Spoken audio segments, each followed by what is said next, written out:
Up next, again, that's by Jesse Pond again. Bessent declines to endorse raising taxes on high earners. Let's see if we can get clarity here on high earners.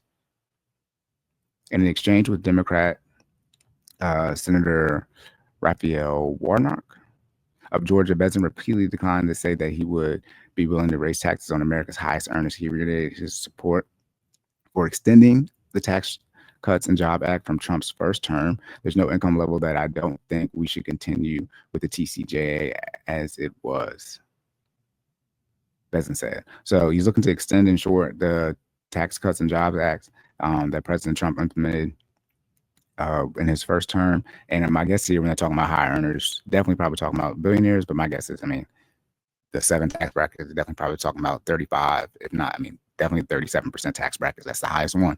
So talking about people making hundreds of thousands of dollars a year. We went over a couple episodes ago about how to win with money in 2025 and what the tax bracket rates are going to be for this year. So he's talking about people who make multiple hundreds of thousands of dollars a year, and how that's going to impact them. And he's also probably getting into, without listening to this video, but just the topics they usually discuss, in short, tax cuts to benefit the billionaires and things like that.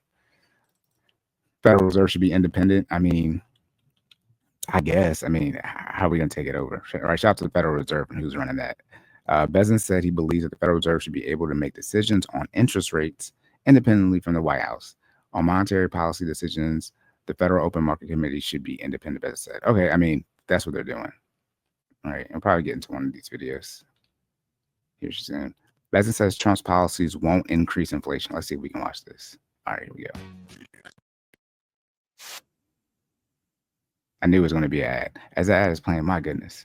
Bessent said he expects inflation to be much closer to the Federal Reserve's 2% target under Trump. We'll see. While acknowledging that decisions by Congress and the central bank could play a role in the direct direction of inflation. Let's remember, Congress is red now. I don't know if they officially put everybody in. I think they did, but no. The entire federal government is red. Senate, House, executive branch, judicial branch, it's red. All right, let's see what we can get into now. Other top one of my other is working on a bipartisan basis.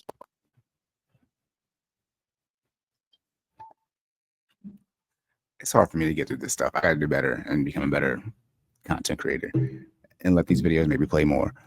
Why is it bipartisan to lower the cost of living, like in the sense of making things affordable for the people in your country, the people that are funding your salary, paying for your salary as far as the taxpayer? Again, things we should prioritize. Let's get a list of things that are not bipartisan, like national security, not bipartisan. Now, how you go about it should be bipartisan. That might be what they're referring to. But a lot of times it's just like there should be just some general things that we need done as Americans. And regardless of what side of the aisle you're on or you believe, like, this is not a bipartisan effort. Like, y'all should always be just making sure that inflation isn't out of control. Obviously, economics, cyclical, yada, yada, yada. But like, I don't want to hear that you're trying to get some bipartisan thing done to figure out inflation and so people can afford things. Why are y'all not just figuring this out? Why y'all got to make sure you're on the same side? Right? That's where our system is at. But I think these are the things that people miss that impact them negatively in the long term that people may not be paying attention to. Do you believe that prices for families will go up or down? I believe that inflation will be much closer to the Federal Reserve. That's a trick question. She said, do you believe that prices will go up or down? Remember, increase. So we have inflation essentially every year. What he's likely going to say, as we read just in the paragraph right below this, is that they're going to try to get it to the 2% number that the Fed seeks, meaning the Fed wants prices to go up at about 2%. All right, so if something is $1, that means the next year it's going to be $1.02. Okay, and then the next year it's going to be what is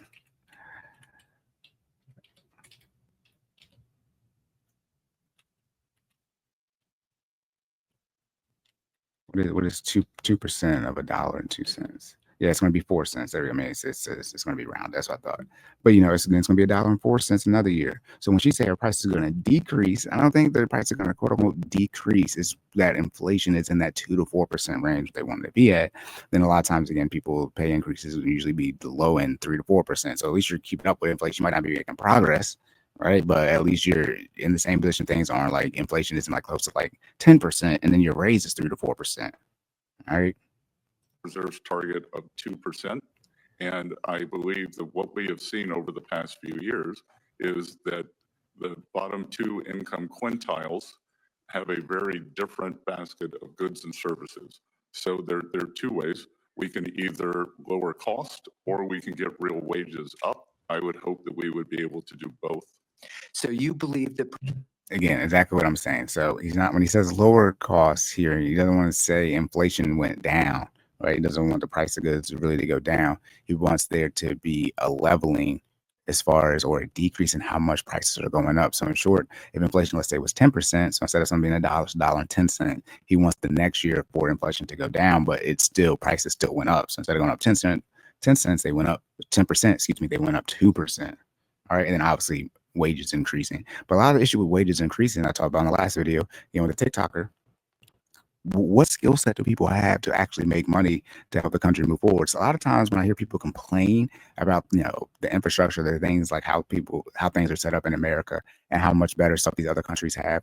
Well, what skill set do you have? Are you in STEM? Do you do any type of software development, engineering, as far as, on the computer side of things?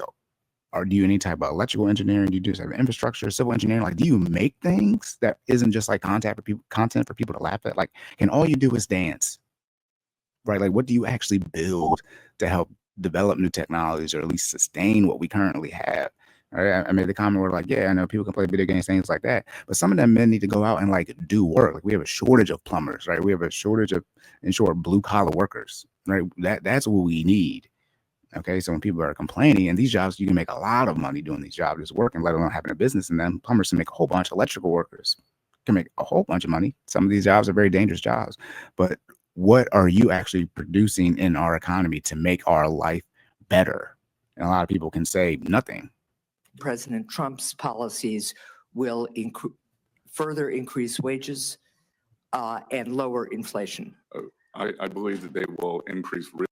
See the key word there, which said lower inflation. They kind of, they interchange them, right? Semantics here, but it's just good to understand from an education standpoint. It's about lowering inflation more so than decreasing prices, right? That's not the same thing. A price decrease means it's not instead of it being $1, it's going to be 95 cents, right? Lower inflation would be, instead of being 10% inflation, is 2%.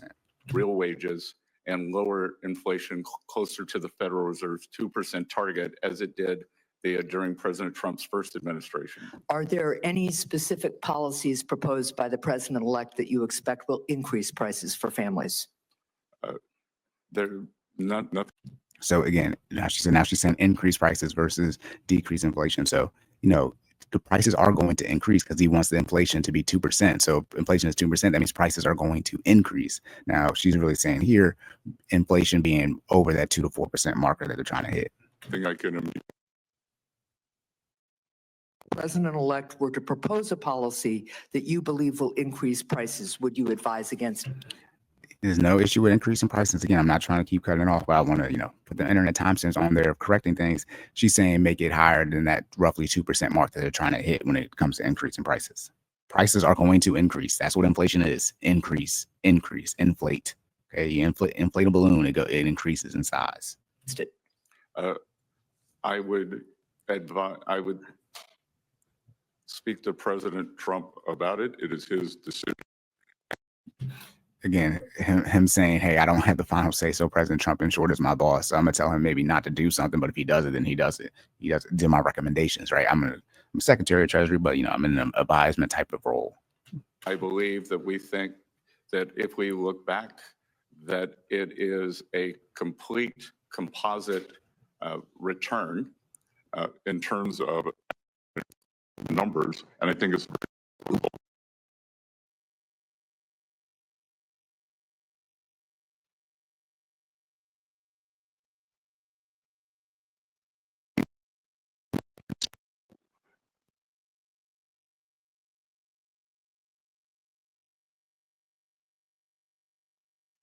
And again, I think, part of the issue right there is, so they're going to have the question like, did President Trump increase prices? And they'll say yes, but then someone like me will be like, even President Biden, Obama, whoever it is, it's like, no, what are the inflation numbers? I don't care that prices increase. They're supposed to increase.